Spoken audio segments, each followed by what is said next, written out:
Recently, I've seen a lot of people in my life have these friendships from lifetimes ago. I'm 29 now. We're talking like I've interacted with people my age that have had this friend in their life for 15, 20, maybe even like 25 years. They've known each other since they were in elementary school or something like that.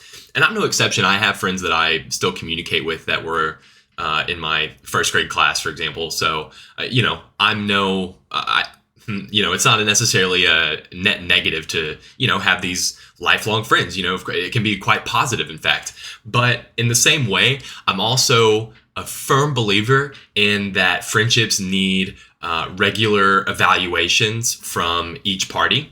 And what do I mean by that? I mean, you have to reevaluate who this person is, who this lifelong friend is every now and then, because we are, especially, at this age, mid 30s, 30, preemptively, we are subject to so much personal change.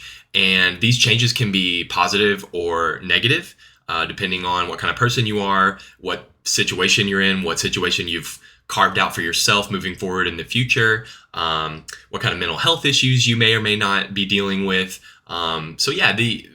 These lifelong friendships are wonderful to cultivate and spend time on, but it's equally as important to make sure that they are healthy relationships with healthy people. Now, that doesn't mean you need to abandon your friends when they get down or are going through a bad time. Quite the opposite. In fact, they need you more than ever. But that doesn't mean that you, as the individual who also needs that friendship reciprocated, can also do this like thing on your end where you're like, okay, but is this like a one-sided friendship? Am I putting more into the friendship than this other person is this a pattern that, I'm only just now realizing, you know what I mean?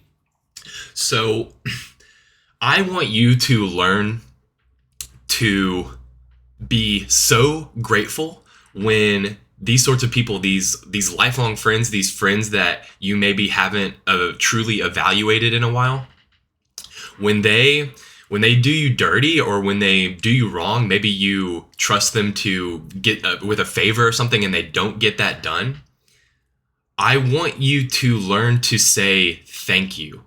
When these people, and the people I'm talking about, maybe you probably have somebody in your life that you consider a lifelong friend, but they are consistently unreliable.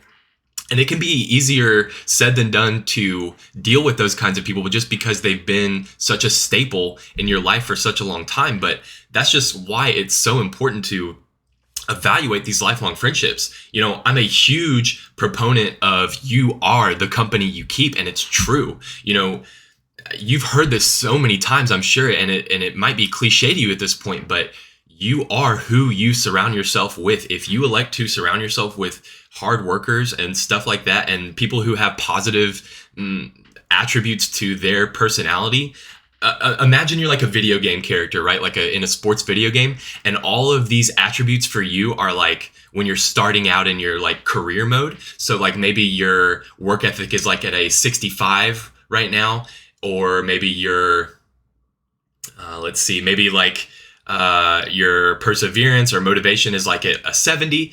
If you hang out with people whose attributes are in the 60s and 50s in those, let's say, then your attributes are going to stay down there. But if you hang out with people, if you choose to cultivate or be a part of a friendship group that has those attributes a little higher, maybe they have had some life experience that the other people don't, then your attributes in those areas are way more likely to grow, and therefore you're more likely to flourish as a human being. So back to when these people, do you dirty or, maybe even double cross you or mess with you, I want you to learn to say thank you, because they have just showed you their true self, and that's who they are, and that gives you an out to potentially move on from the friendship. It can be so hard to leave these again, because these are people that are staples in your life. You have known them for, like I was saying, 15, 20, maybe even 25 years at this point.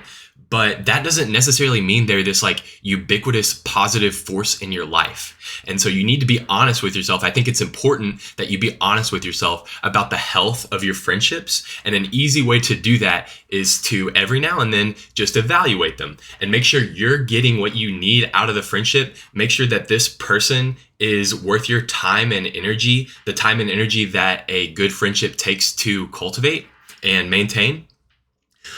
Because it can be so easy to be stagnant when you have these people in your life that are also stagnant and maybe not the best people to be around despite them being in your life for so long.